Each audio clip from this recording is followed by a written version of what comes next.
മുറപ്പെണ്ണ്. രചനാ സംഭാഷണം മൈഥിലി മിത്ര. ഭാഗം 9.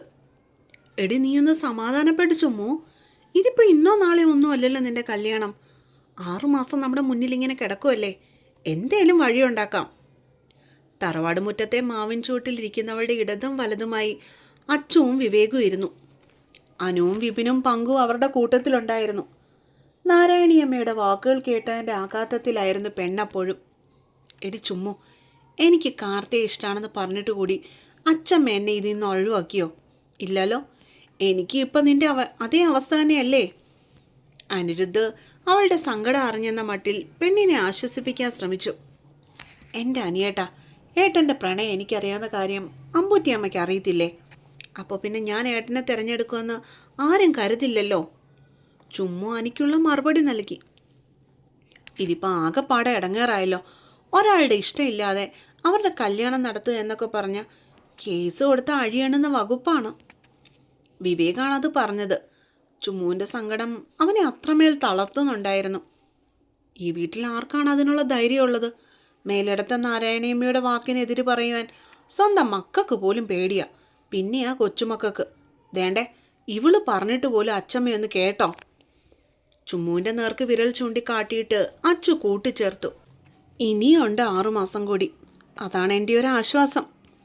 ഇതിൽ നിന്ന് എങ്ങനെ രക്ഷപ്പെടുമെന്ന് ഒരു ഊഹവും ഇല്ലെങ്കിലും ചുമ്മാ ഒന്ന് നെടുവീർപ്പെട്ടുകൊണ്ട് എല്ലാവരെയും നോക്കി. അങ്ങനെ ഇതിനെ നീ കുറച്ച് കാണുവാൻ നോക്കണ്ട ചുമ്മു. നിന്റെ പെട്ടിയുടെ അവസാനത്തെ ആണി അടിച്ചിട്ടാണ് അച്ചമ്മ പോയേക്കുന്നത്. നിന്നോട് പറഞ്ഞത് കേട്ടില്ലായിരുന്നോ? കല്യാണം അടുക്കാറാകുമ്പോഴേക്കും മതിൽ ചാടാൻ പോയേക്കരുതെന്ന്. വിപിൻ ആശങ്കയോടെ അവളോട് ചോദിച്ചു. ഹോ, വട്ടു പിടിക്കുന്നു. എല്ലാം ഉപേക്ഷിച്ചിട്ട് വല്ല കാശിയിലും പോയി ഇരുന്നാലോ എന്ന് ഞാൻ ആലോചിക്കുക. പെണ്ണിന് ദേഷ്യവും സങ്കടവും ഒക്കെ ഒരുപോലെ വരുന്നുണ്ടായിരുന്നു. എന്തിനാടി അവിടെ ഇരുന്ന് താമസിക്കുന്ന സന്യാസിമാരുടെ മനസമാധാനം കെടുത്താനോ? അത്രയും നേരം മിണ്ടാതിരുന്ന പങ്കു പെട്ടെന്ന് ചാടിക്കയറി ഗോളടിച്ചു. ദേ ചെക്ക, നീ മിണ്ടാതെ വായ പൂട്ടിയിരുന്നോ. ഒന്നാമത് എൻ്റെ ടെമ്പർ തെറ്റിയിരിക്കുക. അപ്പോഴാ നിൻ്റെ അളിഞ്ഞ കോമഡി. അവള് പൊടുന്നതിനെ ഒരു ചീറ്റപ്പുലിയെ പോലെ പങ്കുവിന് നേർക്ക് മുരണ്ടു. അപ്പോഴേക്കും മാധവ് വീട്ടിൽ നിന്നും പുറത്തേക്ക് ഇറങ്ങി വന്നിരുന്നു. യൂണിഫോമിലാണ് ആള്. കയ്യിൽ എന്തൊക്കെയോ ഫയലുകൾ പിടിച്ചിട്ടുമുണ്ട്. എന്താ കണ്ണാ, ഇന്നും ഡ്യൂട്ടി ഉണ്ടോ നിനക്ക്? അവനെ കണ്ടതും അച്ചുവോട്ടൊരു ചിരിയോടെ തിരക്കി. സ്റ്റേഷനിൽ നിന്ന് കോള് വന്നിട്ടുണ്ട് അച്ചുവേട്ടാ, അതുകൊണ്ട് പോണം. അവൻ അതും പറഞ്ഞുകൊണ്ട് വേഗത്തിൽ മുറ്റത്തേക്കിറങ്ങി. സോമം വന്ന് കാറിൻ്റെ ഡോറ് തുറന്നു കൊടുത്തതും അവൻ പിൻസീറ്റിലേക്ക് കയറിയിരുന്നു. ശേഷം ആ വണ്ടി മേലെടുത്ത് തറവാടിൻ്റെ ഗേറ്റിന് പുറത്തേക്ക് വേഗത്തിൽ പാഞ്ഞുപോയി. ശരിക്കും പറഞ്ഞാൽ ഈ ചുമ്മു നമ്മുടെ കണ്ണേട്ടനെ കിട്ടിയ പൊളിക്കുമല്ലേ. പങ്കു രണ്ടാമതും തിരുവായ തുറന്നു മൊഴിഞ്ഞില്ല. അതിനു മുൻപേ തന്നെ ചുമ്മുവിൻ്റെ കൈ അവൻ്റെ മുതുകത്ത് സ്ഥാനം പിടിച്ചിരുന്നു. എന്താ ചുമ്മു നീ ഇന്ന് ഓഫീസിലേക്ക് വരാതിരുന്നത്? ഫോണിൽ കൂടി ദേവരാജൻ്റെ ശബ്ദം കേട്ടതും അവളൊന്ന് കണ്ണുകളടച്ച് ദേഷ്യം നിയന്ത്രിച്ചു. ശേഷം അയാളോട് സംസാരിക്കുവാനായി തുടങ്ങി. ഞാനിന്ന് ലീവാണ്. ശബ്ദത്തിൽ പരമാവധി ശാന്തത വരുത്തിക്കൊണ്ട് അവളത് പറഞ്ഞത്. തലേ ദിവസം അമ്പോറ്റിയമ്മയുടെ മുൻപിൽ തലകുനിച്ച് നിൽക്കുന്ന അമ്മാവന്മാരെയാണ് അവൾക്കപ്പോൾ ഓർമ്മ വന്നത്. ആരും ഒരക്ഷരം പോലും മറുത്തു ഉരിയാടിയില്ല. സ്വന്തം മക്കളെക്കാളും നിന്നെയാണ് ചുമ്മു ഞങ്ങൾക്കിഷ്ടം എന്ന് നാഴികയ്ക്ക് 40 വട്ടം പറയുന്ന മാമന്മാരാണ്. അവരാണ് സ്വന്തം അമ്മയുടെ മുമ്പിൽ ഇന്നലെ പഞ്ചപുച്ഛം അടക്കി നിന്നത്. ഇന്നത്തെ ഓഡിറ്റിങ്ങിൻ്റെ കാര്യം നിനക്കറിയാവോ? ചുമ്മുവിനോട് അയാൾ ചോദിച്ചു. അവൾ മറുപടിയൊന്നും നൽകിയില്ല. പകരമൊന്നും മൂളി. നിന്റെ ഫയലുകളിൽ പകുതിയിൽ കൂടുതലും പെൻഡിങ് ആണെന്നുള്ള കാര്യം നിനക്കറിയാവോ? അയാൾ വീണ്ടും ചോദിച്ചു, വളരെ ശാന്തതയോടെ. മേലിടത്തെ ഗൗരവക്കാരനായ ദേവരാജൻ 2 പേരുടെ മുൻപിൽ മാത്രമേ മുട്ടുമടക്കി സംസാരിക്കുകയുള്ളൂ. ഒന്ന് അദ്ദേഹത്തിൻ്റെ അമ്മ നാരായണിയോട്, രണ്ടാമത് ചുമ്മുവിനോടും. അറിയാം, അവൾ വാശിയോടെ തന്നെ മറുപടി പറഞ്ഞു. അതിന്ന് തന്നെ എനിക്ക് കംപ്ലീറ്റ് ചെയ്ത് കിട്ടിയേ പറ്റൂ ചുമ്മു. അയാൾ ആജ്ഞാപിക്കുകയല്ലായിരുന്നു, പകരം അവളോട് അപേക്ഷിക്കുകയായിരുന്നു. മാമൻ്റെ നാവ് ഇന്നാണോ ലോക്കറിൽ നിന്ന് എടുത്തത്? അയാൾ ചോദിച്ചതിനുള്ള മറുപടി പറയാതെ അവൾ പുച്ഛത്തോടെ മുഖം കോട്ടിക്കൊണ്ട് തിരക്കി. അവൾ പറഞ്ഞതിൻ്റെ പൊരുൾ മനസ്സിലായതും ദേവരാജൻ കൂടുതൽ അവളെ പിന്നീട് ദേഷ്യപ്പെടുത്തുവാൻ പോയില്ല. എന്തെങ്കിലും പറയുകയാണെങ്കിൽ പറയട്ടെ എന്ന് കരുതി മൗനമായിട്ടിരുന്നു. അമ്മയുടെ മുമ്പിൽ തലയും കുനിച്ചിരുന്നപ്പോൾ കണ്ടല്ലോ, എന്തേ, മാമന് വായിലപ്പോൾ നാക്കില്ലായിരുന്നോ? ഇനിയിപ്പോൾ ഓഫീസിൽ വരണമെന്നും പറഞ്ഞ് എന്നോട് ചാടിക്കടിക്കാൻ വന്നേക്കുന്നു. അവൾ ഫോണിൽ കൂടി ഇത്തിരി ഉച്ചത്തിൽ തന്നെ അലറി, ഉള്ളിൽ അടക്കിപ്പിടിച്ച ദേഷ്യത്തെ നിയന്ത്രിക്കാനാവാതെ. എടി മോളെ, പ്ലീസ്, നമുക്ക് ഇക്കാര്യം പിന്നീട് സംസാരിക്കാം. വീട്ടുകാരും ഓഫീസുകാരും തമ്മിൽ ഒരിക്കലും കലർത്തല്ലേ ചുമ്മു. നീ ഇന്നിങ്ങോട്ടേക്ക് വാ, എന്നിട്ട് ഇതൊക്കെ ഒന്ന് കംപ്ലീറ്റ് ആക്കിത്താ. ഇന്നാണ് ഫൈനൽ സബ്മിഷൻ്റെ ഡേറ്റ്. എന്നെ വെട്ടിലാക്കല്ലേ മോളെ. ദേവരാജൻ പെണ്ണിനോട് ഫോണിലൂടെ കൊഞ്ചി. ചുമ്മു ആദ്യം ഒന്നും മിണ്ടിയില്ലെങ്കിലും പിന്നീട് അയാൾ പറഞ്ഞതനുസരിച്ചു. ഇനി താൻ കാരണം മേലെടുത്ത കമ്പനിക്ക് ഒരു നഷ്ടം ഉണ്ടാവേണ്ട എന്ന ചിന്തയിലാണ് പെണ്ണ് വേഷം മാറി ഓഫീസിലേക്ക് പോകുവാനായി ഒരുങ്ങിയത് തന്നെ. കയ്യിൽ തടഞ്ഞ ഒരു ബ്ലൂ ജീനും വൈറ്റ് കളർ ഷർട്ടും എടുത്തിട്ടു. തോളറ്റം വരെ ക്രാപ്പ് ചെയ്തിട്ടിരിക്കുന്ന മുടി വെറുതെ ചീവി അഴിച്ചിട്ടു. നെറ്റിയിൽ ഒരു പൊട്ടുപോലും തൊടുവാൻ കൂട്ടാക്കാതെ അവൾ ലാപ്ടോപ്പിൻ്റെ ബാഗും തോളിലേക്കിട്ട് പുറത്തേക്ക് നടന്നു. എങ്ങോട്ടാ ചുമ്മു നീയ്? ഉമ്മർത്തിരുന്ന് ഷൂവിൻ്റെ ലേസ് കൊട്ടിക്കൊണ്ടിരുന്നപ്പോഴാണ് സാവിത്രിയും മായയും കൂടി അങ്ങോട്ടേക്ക് ഇറങ്ങിച്ചെന്നത്. ഓഫീസിൽ. അവരോടായിട്ട് അത്രയും പറഞ്ഞിട്ട് അവൾ ലേസ് കെട്ടുന്നതിൽ ശ്രദ്ധ ചിരിച്ചു. ഇന്ന് ലീവാണെന്ന് പറഞ്ഞിട്ട്? സാവിത്രി നെറ്റി വിളിച്ചുകൊണ്ട് ചോദിച്ചു. അതെങ്ങനെ? വീട്ടിലിരിക്കാൻ അമ്മയുടെ മൂത്താങ്ങളെ എന്നെ ഒന്ന് സമ്മതിച്ചിട്ട് വേണ്ടേ? എഴുന്നേറ്റ് നിന്നിട്ട് ടീഷർട്ട് പിടിച്ച് നേരെ ഇട്ട് പെണ്ണ്. നീ ഇങ്ങനെ പോകും?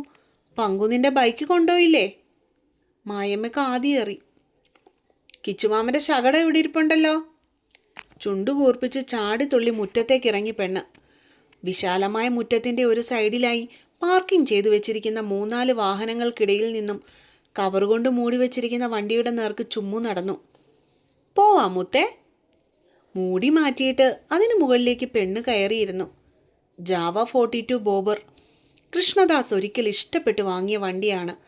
പങ്കുവിൻ്റെയും ചുമ്മുവിൻ്റെയും ഇഷ്ടവാഹനം. മോളെ, സൂക്ഷിച്ചു പോണേ. ഇരമ്പിച്ചുകൊണ്ട് വേഗത്തിൽ ഗേറ്റിന് നേർക്ക് കുതിക്കുന്ന ചുമ്മുവിനോട് പിന്നിൽ നിന്നും മായയും സാവിത്രിയും പേടിയോടെ വിളിച്ചു കൂവി. പെണ്ണൊന്ന് തിരിഞ്ഞു നോക്കിയിട്ട് കണ്ണ് ചിമ്മി കാട്ടിയതിന് ശേഷം ഗേറ്റും കടന്ന് റോഡിലേക്ക് ഇറങ്ങി. പിന്നീട് മിന്നൽ പോലെ പാഞ്ഞുപോയി. മെയിൻ റോഡിലേക്ക് കടന്നതും ആകെപ്പാടെ വാഹനങ്ങളുടെ തിരക്കായിരുന്നു. ടൗണിലെ ട്രാഫിക്കിനിടയിൽ കൂടി ഒരു വിധത്തിലാണ് ചുമ്മുവിൻ്റെ വണ്ടി നിരങ്ങി മുന്നിലേക്ക് നീങ്ങിയത് തന്നെ. കുറച്ചുകൂടി മുന്നോട്ടേക്ക് ചെന്നപ്പോൾ റെഡ് സിഗ്നലിന് മുമ്പേ വണ്ടി നിന്നു. അവൾക്ക് പിന്നിലായി പിന്നീട് വരുന്ന വാഹനങ്ങൾ മുഴുവനും ഗ്രീൻ സിഗ്നലിന് വേണ്ടി കാത്തുകെട്ടി കിടക്കുകയായിരുന്നു. 4 വഴികൾ ചേരുന്ന ഒരു കവലയാണത്. അതുകൊണ്ട് തന്നെ തിരക്കും കൂടുതലാണ്. അവൾ വെറുതെ ചുറ്റും ഒന്ന് കണ്ണോടിച്ചു. സിഗ്നലിനപ്പുറത്തെ റോഡിലായി കുറേ പോലീസുകാർ നിന്ന് വണ്ടി ചെക്കിങ് ചെയ്യുന്നത് ചുമ്മു കണ്ടു. അങ്ങേരുണ്ടോ ആവോ? അവളുടെ കണ്ണുകൾ ഒരു നിമിഷം മാധവിന് വേണ്ടി തിരഞ്ഞുവെങ്കിലും അവനെ അവിടെ പെണ്ണിന് കാണാൻ കഴിഞ്ഞില്ല. ഇല്ലാത്ത തന്നെയാ നല്ലത്, അല്ല എന്നെ കണ്ട കള്ളക്കേസിലും കൊണ്ടേ കൊടുക്കും. മനസ്സിൽ അവനെ ഓർത്ത് 1000 പുച്ഛങ്ങൾ പെണ്ണ് വാരി വിതറി. പൊടുന്നനെ ഗ്രീൻ ലൈറ്റ് തെളിഞ്ഞു. ചുമ്മാ ഒരു മുലർച്ചയോടെ വണ്ടി മുന്നോട്ടേക്കെടുത്തതും വഴിയരികിൽ നിന്നിരുന്ന ഒരു കൊച്ചു പെൺകുട്ടി അവളുടെ അമ്മയുടെ കൈവിടുവിച്ച് റോഡിലേക്ക് ചാടി കയറി വന്നത് ഒരുമിച്ചായിരുന്നു. ഒരു നിമിഷം പെണ്ണൊന്ന് പകച്ചു പോയെങ്കിലും എങ്ങനെയൊക്കെയോ ബ്രേക്കിട്ടവൾ വണ്ടി ചവിട്ടി നിർത്തി. ആ കുട്ടിക്ക് മുന്നോട്ടേക്ക് പോകാത്ത വിധം തടസ്സമായി. ഭാഗ്യത്തിന് കൊച്ചിന് മുൻപിൽ തൊട്ടില്ല എന്ന രീതിയിൽ അവളുടെ ബുള്ളറ്റ് നിന്നു. ഈശ്വരൻ കാത്തു എന്ന് മുഴുവനും പറയുവാനുള്ള സമയം അവൾക്ക് കിട്ടിയില്ല. അതിനു മുൻപേ തന്നെ ചുമ്മുവിൻ്റെ പിന്നിലായി സഡൻ ബ്രേക്ക് ഇട്ട് നിന്ന മറ്റൊരു ബൈക്ക് അവളുടെ വണ്ടിയിൽ തട്ടി ഒരു വശത്തേക്ക് ചെരിഞ്ഞു പോയി. അമ്മേ!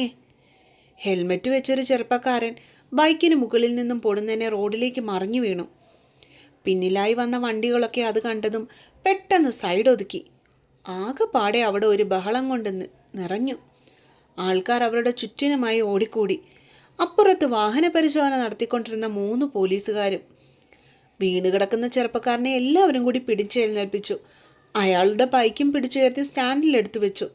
അപ്പോഴേക്കും എല്ലാത്തിനും കാരണക്കാരിയായ കുഞ്ഞു പെൺകൊച്ചിനെ അവരുടെ അമ്മ കരഞ്ഞുകൊണ്ട് വന്ന് ചേർത്ത് പിടിച്ചിരുന്നു.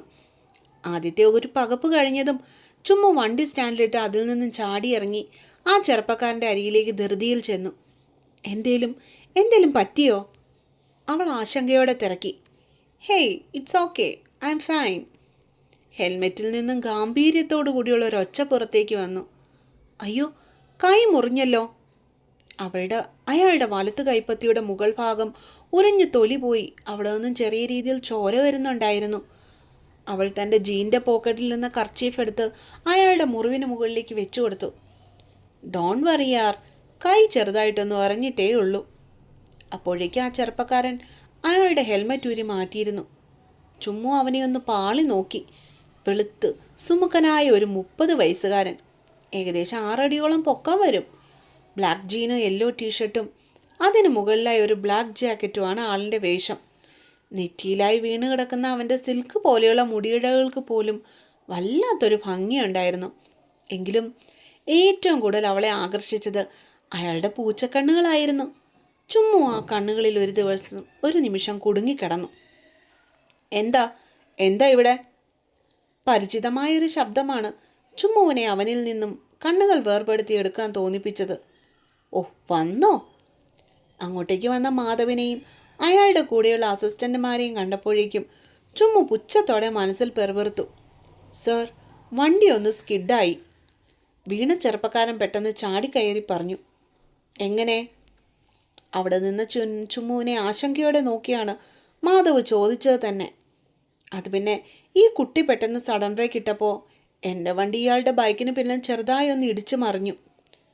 ചുമ്മുവിനോടായിരുന്നു മാധവിൻ്റെ ചോദ്യമെങ്കിലും ആ പൂച്ചക്കണ്ണനായിരുന്നു പിന്നെയും ചാടിക്കയറി മറുപടി പറഞ്ഞത്. നടു റോഡിൽ വണ്ടി സഡൻ ബ്രേക്ക് നിർത്തിയാൽ പിന്നിൽ വരുന്ന വണ്ടികൾ ഇതുപോലെ ഇടിച്ച അപകടം ഉണ്ടാകുമെന്ന് നിങ്ങൾക്കറിയില്ലേ? ഒരപരിചിതനോട് സംസാരിക്കുന്ന രീതിയിലാണ് മാധവ് പെട്ടെന്ന് വേദയോട് പെരുമാറിയത്. അതും വല്ലാത്ത ദേഷ്യത്തോടെ. ചുമ്മു ഒന്നും മിണ്ടിയില്ല. പകരം നെഞ്ചിന് മുകളിൽ കൈകെട്ടി പിണച്ചുകൊണ്ട് അവനെ തന്നെ നോക്കിയിരുന്നു. എന്തായാലും ഇയാൾക്ക് ചെറുതായിട്ടൊന്നും ഉരഞ്ഞിട്ടേയുള്ളൂ. വലിയ അപകടം വല്ലതും പറ്റിയിരുന്നെങ്കിലോ? ഇയാളുടെ കുടുംബത്തോട് നിങ്ങൾ എന്ത് സമാധാനം പറഞ്ഞേനെ? അവൻ അവളോട് ഗൗരവത്തോടെ തന്നെ വീണ്ടും ചോദിച്ചു. അയ്യോ സാറേ, ആ മോളെ വഴക്കു പറയണ്ട കേട്ടോ. ഇവിടെ ഇപ്പോൾ ഈ ആക്സിഡൻറ്റ് നടക്കാൻ കാരണം എൻ്റെ മോളാണ്. ഇവൾ എൻ്റെ കയ്യിൽ നിന്ന് വിട്ടിട്ട് റോഡിലേക്ക് ഓടിയതാണ്. ആ കൊച്ച് അതിൻ്റെ ബൈക്ക് പെട്ടെന്ന് പിടിച്ചു നിർത്തിയത് കൊണ്ടാണ് എൻ്റെ മോളിപ്പോൾ ജീവനോടെ ഇരിക്കുന്നത് തന്നെ.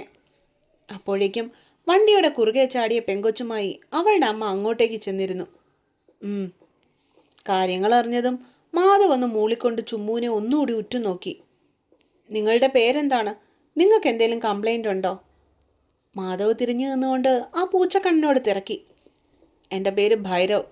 ഈ കൊട്ടി അറിഞ്ഞുകൊണ്ട് ചെയ്തതല്ലോ സാറേ. ഇറ്റ്സ് ഓക്കെ, എനിക്ക് കുഴപ്പമൊന്നുമില്ല. അവനൊരു ചിരിയോടെ പറഞ്ഞു. ആ, പ്രശ്നമൊന്നുമില്ലെങ്കിൽ പൊയ്ക്കോളൂ.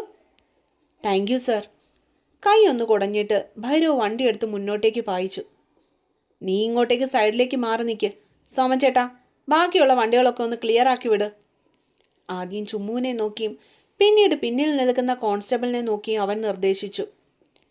ഞാനൊരു തെറ്റും ചെയ്തിട്ടില്ലല്ലോ, പിന്നെന്തിനാ എന്നെ ഇവിടെ പിടിച്ചു നിർത്തിയേക്കുന്നേ? സ്റ്റാൻഡിൽ നിന്ന് വണ്ടിയെടുത്ത് റോഡ് സൈഡിലേക്ക് ഒതുക്കി വെച്ചുകൊണ്ട് ചുമ്മാ അവനെ ദേഷ്യത്തോടെ നോക്കി. ഹെൽമെറ്റ് വയ്ക്കാതെ വണ്ടി ഓടിച്ചതിന് പിഴ അടച്ചിട്ട് നീ പോയാൽ മതി. മാധവ് അത്രയും പറഞ്ഞിട്ട് കലിപ്പിട്ട് തിരിഞ്ഞു നടന്നതും ഒരു കോൺസ്റ്റബിൾ വന്ന് അവൾക്ക് ചാലനെഴുതി കൈ കൊടുത്തിരുന്നു. പെണ്ണിൻ്റെ കണ്ണുകളിൽ അവനോടുള്ള പക വീണ്ടും കത്തി. അപ്പോൾ അടുത്ത പാട്ടുമായിട്ട് നാളെ വരാം കേട്ടോ. നിങ്ങൾക്ക് എല്ലാവർക്കും കഥ ഇഷ്ടമാകുന്നുണ്ടോ പിള്ളേരെ? ഉണ്ടെങ്കിൽ കമൻറ്റ് ബോക്സിലൊന്ന് എഴുതി അറിയിച്ചേക്കണം കേട്ടോ. അപ്പോൾ ബൈ ബൈ.